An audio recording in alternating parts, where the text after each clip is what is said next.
Bonjour et bienvenue chez le docteur. Alors aujourd'hui on va faire un mini audit concernant le site Ouma Potentiel. Alors ce mini audit sera un peu plus court que d'habitude parce que j'estime que les deux dernières vidéos précédentes j'ai montré comment plus ou moins je fonctionnais.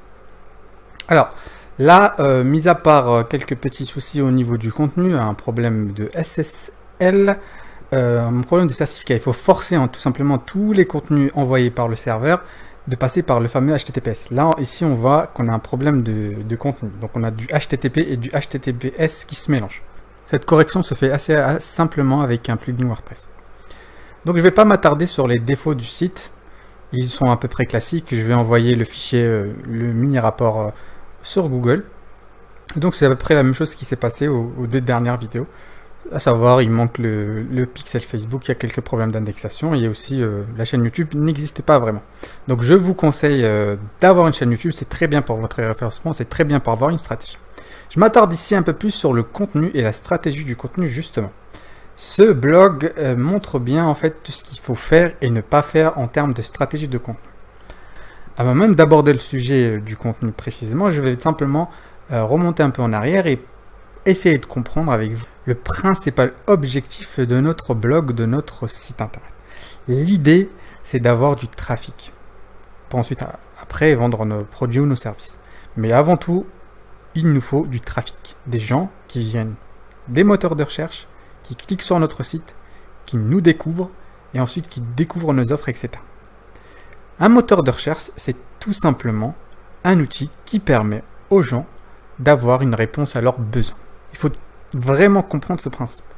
L'idée, c'est que nous, en tant que blogueurs, en tant que chef de projet, qu'on soit la réponse à cette demande. C'est aussi simple que ça. On doit étudier le besoin et on doit répondre aux besoins, afin que les moteurs de recherche nous mettent en avant. Il faut comprendre ce principe. Dans ce blog précisément, il y a des articles qui vont répondre à aucun besoin précis. Je prends ici, par exemple, un petit article sur un événement rencontre pique-nique. Dans un moteur de recherche, en France, je vois très mal un nombre assez important de personnes qui recherchent sur un événement qui est déjà passé. Donc comprenez bien, un article d'un événement, c'est intéressant quand on va venir, quand il est bien référencé, mais un article sur un événement qui est déjà passé et qui ne relate que quelques phrases ne sera probablement jamais référencé. Jamais. Cet article est extrêmement court. De plus, il parle d'un sujet qui est déjà passé, un événement qui est déjà passé. Donc il y a de fortes probabilités que cet article ne sert strictement à rien d'un point de vue, bien entendu, stratégie SEO, d'un point de vue référencement. Certes, ce genre d'articles seront intéressants pour nos lecteurs.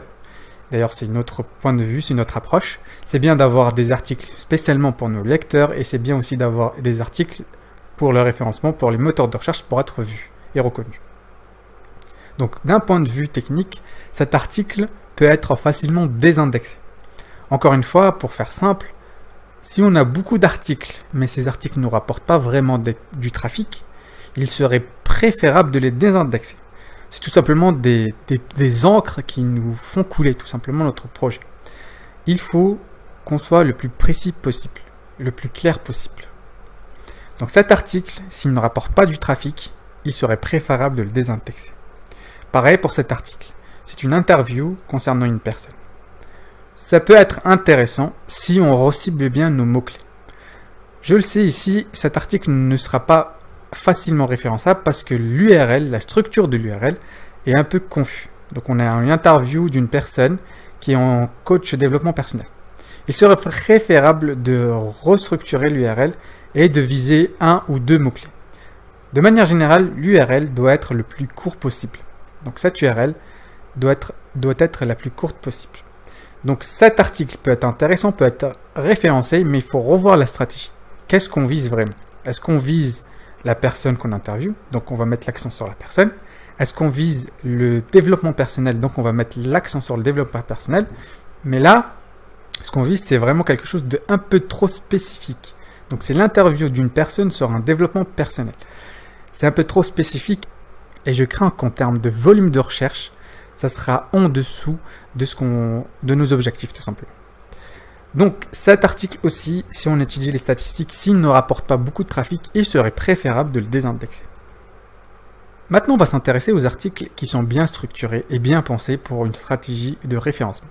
Notez ici qu'on a une URL assez courte avec les mots-clés qu'on vise spécifiquement. Ensuite, on a, dès le début, on a les mots-clés qu'on vise. On a aussi un article bien écrit, bien aéré, bien structuré. Donc on a du texte, du contenu, une réponse concrète à un besoin. Et bien entendu, si on tape ce mot-clé sur Google, on a de fortes chances d'apparaître en première page parce qu'on répond plus ou moins en profondeur à ce mot-clé spécifique. Bien entendu, cet article pourrait intéresser les personnes concernées par ce problème. Pour résumer, on doit avoir une URL courte qui reprend directement nos mots-clés principaux. Ensuite, on doit écrire un article qui répond en profondeur à la problématique, sans oublier que les premières phrases, les premières lignes doivent toujours inclure notre mot-clé. Donc ici, l'article est bien structuré. On a les différents types de définitions, on a un article bien structuré, bien aéré, avec des images, etc. Cet article aura aucun problème d'être en première page. Même s'il n'est pas en première page, en le retouchant un petit peu, en rajoutant plus de texte, il aura plus de chances d'être en première page. Et sur ces conseils, je conclus la fin de la vidéo. Alors si toi aussi, tu veux avoir un mini-audit de ton site internet, n'hésite surtout pas à me laisser un commentaire en bas. Je me ferai un plaisir de tester ton site. Je vous dis à très bientôt et n'hésitez surtout pas à vous abonner. Au revoir.